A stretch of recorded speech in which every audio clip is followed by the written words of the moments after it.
Hello à tous, c'est Audrey, j'espère que vous allez bien. Bienvenue dans cette nouvelle vidéo, ce nouveau concept que je vous propose aujourd'hui. Et là, vous allez voir que ça concerne tout ce qui est organisation de la maison, à commencer par tadam, les épices. Donc pour ceux qui ont connu mon ancienne vidéo, vous avez pu voir comment c'était quand j'étais dans l'appartement avant. J'utilisais voilà, des pots en verre comme ça, sous forme de fiole un petit peu, que j'avais étiqueté avec une Dymo. Et franchement, c'est super bien. C'était pratique. J'avais un porte-épices qui était accroché au mur. Donc c'était pas mal. Par contre, je trouve que c'était pas trop pratique au niveau de l'ouverture pour se servir. En fait, il fallait y aller vraiment avec une cuillère et tout ça. Puis c'est surtout que ça prend quand même pas mal de place. Donc quand on a des grosses épices comme la noix de muscade, c'est bien. On a par exemple la cardamome, bon c'est rempli à moitié. Le reste est quand même vide. Donc en fait, ce sont des contenants qui sont trop gros. En tout cas, je trouve aujourd'hui, ça convient plus trop. Ça, il va falloir que je le lave. Le pauvre, il a pris la poussière. Ça, c'est pour mettre le furikake. Pour ceux qui connaissent, en fait, c'est un petit bac verseur comme ça. Et le furikake, c'est tout simplement des épices japonaises. Souvent, c'est à base d'œufs, d'algues wakame broyées, tout ça, de graines de sésame. Et ça permet de parfumer le riz, les omelettes. Voilà, faudra, je pense à vous mettre les liens quelque part en vidéo. Là, j'ai un peu tout, du curry japonais, coriandre en graines. Mais comme je vous disais, voilà, c'est quand même à moitié plein seulement. Donc c'est pratique, mais ça ne l'est pas vraiment. Moi, ce que j'ai fait, ce que je vous propose aujourd'hui de découvrir dans cette vidéo, c'est le changement, une grande étape, le changement des épices pour moi. Et je vais vous montrer ce que j'ai acheté. C'est un truc que j'ai trouvé sur Amazon. Ça reste un mélange de verre et acier. Donc voilà. Donc, je vous montre tout ça. Hop.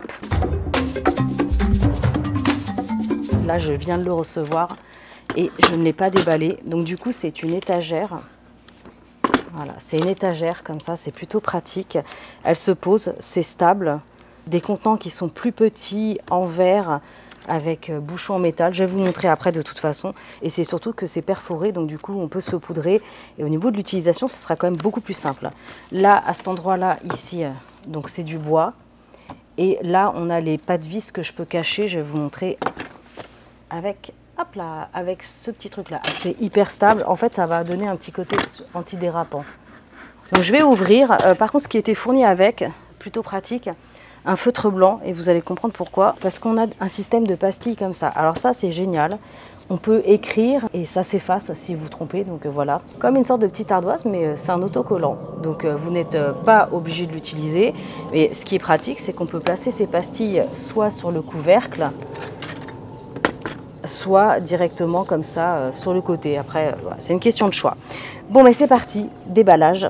On va découvrir tout ça.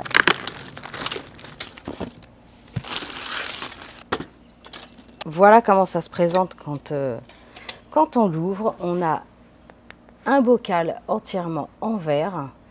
Là, le bouchon est en acier. Je ne sais pas exactement quel matériau c'est, mais voilà. Et ici, comme je vous disais, on a un petit bouchon qui est perforé pour pouvoir saupoudrer et l'enlever très facilement. Par exemple, si vous décidez de conserver les graines de coriandre comme je vous ai montré tout à l'heure ou des graines de poivre, évidemment, vous pouvez l'ajouter en attendant, mais après, voilà, vous pouvez l'enlever facilement. C'est ce que je voulais vous dire. Donc voilà, pour moi, vraiment, la taille est idéale. D'ailleurs, au niveau de la contenance, donc là, en fait, le pot, ça fait 4 cm de diamètre et avec une hauteur de 9,5 cm. Au niveau de la contenance, par contre, je ne sais pas du tout. On est bon. Alors, j'ai donc lavé tous les pots. Surtout bien essuyé. Faites attention parce que si vous laissez de l'humidité dans les pots, c'est pas génial. Donc là, il y en a certains qui vont rester vides parce qu'il y a des épices que je n'ai plus et d'autres que je n'ai pas encore. C'est tout un programme. Badiane, elle prend de la place. Je pourrais peut-être pas tout mettre. Graines de coriandre.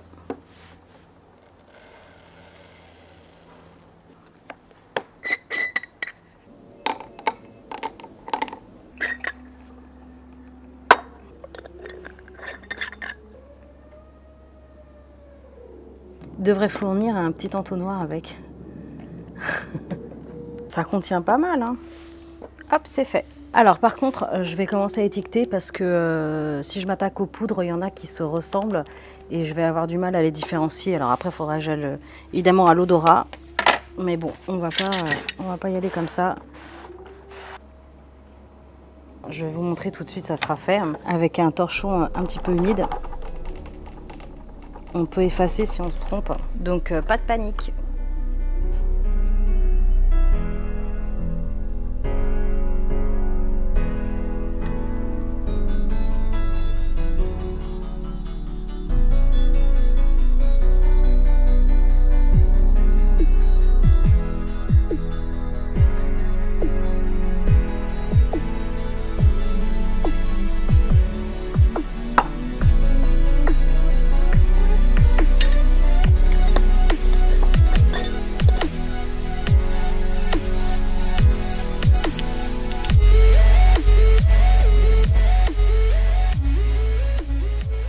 Je vais m'arrêter là pour aujourd'hui. À la limite, je vous ferai une petite update. Je vais juste terminer d'écrire ce qu'il y a sur le dessus parce qu'en fait, il me manque beaucoup d'épices. Et il y en a qui sont vides dans mon bac. Donc, par exemple, il y a les graines de cumin que j'utilise aussi beaucoup. Et ça, c'est super bon. Graines de cumin. Donc, j'ai cumin en poudre, mais les graines me servent aussi. Et il y en a d'autres, donc il faut que je fasse ma petite liste de courses. Et du coup, je vous proposerai une petite update. Allez, je vais juste terminer d'écrire ça. Je vais vous montrer après le rendu dans l'étagère. Donc là, j'en ai déjà 13. Ce que je vais faire, c'est qu'avant de remplir, je vais mettre les fameux petits patins antidérapants. Voilà comment ça fait. Gingembre, les clous de girofle, les graines de sésame blonde, sésame noir, la coriandre, la badiane. Alors après, on a cumin, curcuma, allez, on a l'origan. Écoutez, super, je vais vous montrer une fois que c'est mis dans la cuisine. J'espère que cette vidéo vous aura plu. Ça vous donnera des idées pour organiser vos épices ou pas, je ne sais pas. Mais voilà, moi je sais que j'ai mis une bonne semaine à choisir quel genre de compartiment à épices je voulais. Et les critères, c'était quelque chose de compact qui prend pas de place, mais qui est quand même assez grand sans être trop grand ni trop petit. Voilà, c'est des critères de base. Et je voulais quelque chose, voilà, des récipients qui sont en verre pour garder les épices et pas en plastique. Avec un système comme ça, voilà, perforé pour pouvoir saupoudrer facilement et éventuellement l'enlever facilement quand bah voilà, il y a des noix de muscade ou des graines de poivre ou des choses comme ça. Donc voilà, les critères c'était ça. Et là vous avez deux petites poignées si vous devez déplacer les épices pour nettoyer et tout ça. Et bien c'est plutôt cool. Voilà, acier, verre, moi je suis super contente. Donc voilà, en tout cas vous me direz ce que vous pensez de cette vidéo. Je vous mets un petit rush à la fin pour vous montrer une fois que c'est en place dans ma cuisine.